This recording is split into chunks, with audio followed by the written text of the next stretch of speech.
बच्चों, आज मैं 10वीं वर्ग में आपको फिर शिशु लालनम पाठ की जानकारी दे रहा हूं। आज से पहले हमने इस बात पर चर्चा कर लिया था कि भगवान राम लव और कुश से कह रहे थे कि गुण महतामपि लालनीय एव, अधिक से अधिक महान गुण रहने पर भी लालनीय ही होते हैं, अर्थात दुलार प्यार करने के लायक ही होते हैं। व्रजत हिम करोपि बाल भावात, चंद्रमा जो अनेक प्रकार के गुणों को धारण किए हुए हैं, ऐसे हिमकर अर्थात चंद्रमा भी बाल भावात, बाल भाव के कारण पशुपति मस्तक केतकच्छदत्वम, भगवान शिव के मस्तक पर बालक रूप में ही विराजमान है। तो कहने का भाव कि बड़े बड़े महान और ज्ञानी पुरुष भी जब अनुरोध किया जाता है तो बाल भाव में आ जाते हैं, और यही कारण है कि भगवान शिव के अनुरोध पर चंद्रमा द्वितीया के चांद जो बालचंद्र कहे जाते हैं, ये बालचंद्र उनकी मस्तक पर विराजमान है। अब आगे राम कहते हैं, एष भवतोह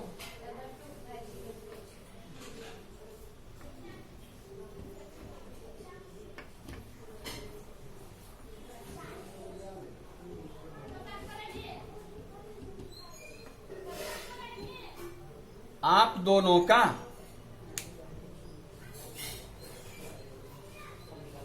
कहा कि यह आप दोनों का सौंदर्यावलोक जनितेन,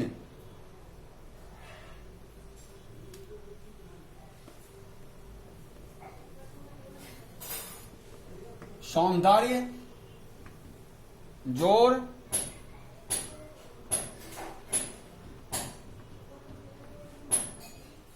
अवलोक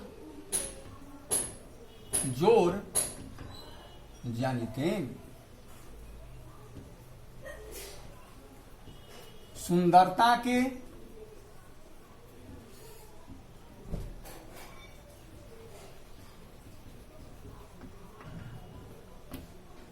अवलोकन के कारण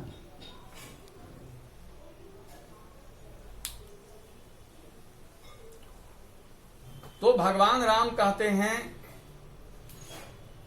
यह आपके सुंदरता के अवलोकन के कारण, मतलब आप जितने सुंदर हैं, आप जितने सुशील हैं, संस्कारी हैं, कौतूहलेन, कौतूहल बस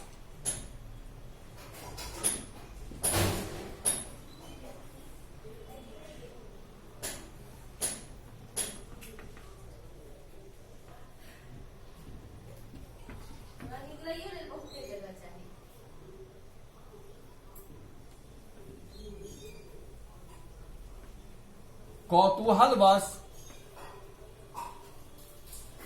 मैं पूछता हूं, क्षत्रिय कुल पितामहयोः सूर्य चंद्रयोः को वा भवतोर वंशस्य कर्ता। भगवान राम कहते हैं कि आपकी सुंदरता आपके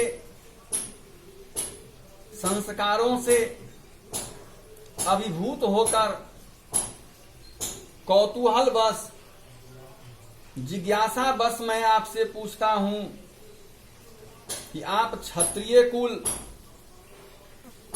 पितामहयोः, आपके पिता पितामह क्या क्षत्रिय कुल में उत्पन्न हैं? और यदि क्षत्रिय कुल में हैं तो सूर्य चंद्रयोः, सूर्य और चंद्रमा में को वा भवतोर वंशस्य कर्ता, आपके वंश के कर्ता कौन हैं? सूर्य या चंद्रमा। कहने का भाव यह कि आप यदि क्षत्रिय हैं तो आपके वंश के कर्ता सूर्य हैं, अर्थात या चंद्रमा, अर्थात आप सूर्यवंशी हैं या चंद्रवंशी। लव ने कहा भगवान सहस्त्र विधीति।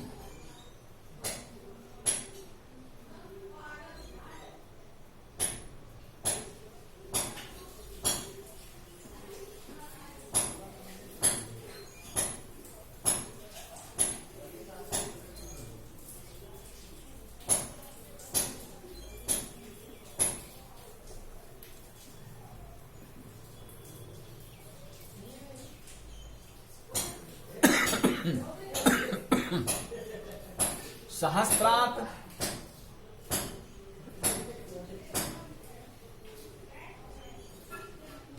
जोर विधीति ही, अर्थात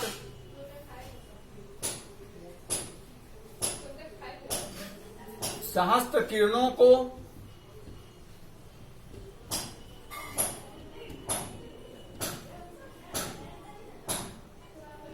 धारण करने वाले। लव ने जवाब दिया कि सहस्त्र किरणों को धारण करने वाले भगवान सूर्य ही हमारे वंश के कर्ता हैं, अर्थात हम लोग सूर्यवंशी हैं। तो इस प्रकार आज हमने यह देखा कि भगवान राम ने लव और कुश से दोनों के वंश का परिचय पूछा और उस परिचय के अंतर्गत लव और कुश ने बताया कि वह सूर्यवंशी हैं। That's all.